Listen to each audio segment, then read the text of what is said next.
Hello everyone, it's Old Guardian here. Hearthstone patch 23.4 is coming tomorrow and the patch notes are now out, and in this video I'm going to take a look at 5 things that were buried in the patch notes that you should know about. First of all, a new feature, overcapped decks. Have you ever started building a deck and run out of slots before you even made it to neutrals? Now, when building a deck in my collection, you'll be able to add up to 50 cards as you tinker, and then trim it down to 30 when you're done narrowing down your options. You'll still need to make a legal deck before playing with it. This is a feature that I have been asking for 7 years, and it's here. And actually, it's added here to the main Hearthstone client before it's added to many of the websites that allow you to build Hearthstone decks. This is the way that I used to build Magic decks. Like, I just took cards and then I started trimming down until I had enough cards for a deck. There's really something that I missed in the early days of Hearthstone. Now I have started to learn to build decks in different fashion, so I'm not sure if I know how to build decks like this anymore. But I think this is really awesome, and this will probably really help me with my deck building once I get used to doing it this way again.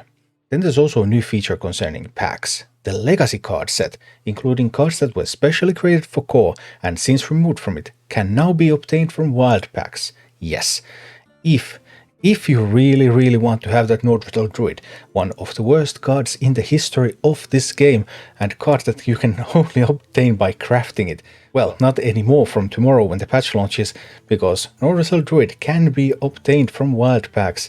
It's no longer available only through crafting. So, for completionists, don't have to spend actual dust on this one. Yay. Then perhaps the biggest gameplay change. Fixed a bug. With a card history tile for Nelly, the Great Treasure would show which pirates were chosen. I didn't even realize that was a bug, I thought it was a feature. Like, I was always looking, okay, did they get Mr. Smite? What did they get?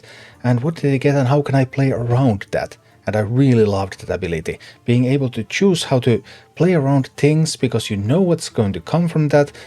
3 1-cost pirates, that's already huge. And then giving that additional information made the game more skillful, because you were able to do something about it. Now it's just, okay, let's hope for the best, and yeah, we'll see. So, they say it's a bug fix, but I think it's an undesired change, really. This one, however, is a good change. Gluck the Gulper! Yay, Gluck represent! Gluck can be good again. Fixed a bug where if Gluck the Gulper had its stats set by an effect, like Equality, because, you know, Control Paladin, one of the best decks in the game, Gluck would not be able to gulp any stats after that point, but now Gluck is able to gulp again. The world has been saved. This is a good change. And finally, an important change for a very popular card, Schoolteacher. Nagalings that have learned cards with Echo or Repeatable this turn will now add a temporary copy of the spell to your hand. So now, when you create your Nagaling and you discover the spell for your Nagaling, Echo and Repeatable this turn cards are much better than they used to be. Typically, many of the bug fixes at the end of patch notes are quite obscure and don't really affect that many players, but these are actual things that will affect the way you build decks, the way you acquire cards, and also 3 of them, the way you play the game. Thank you for watching. If you enjoyed the content, please click the like button, subscribe to my channel, and check out my Twitch channel.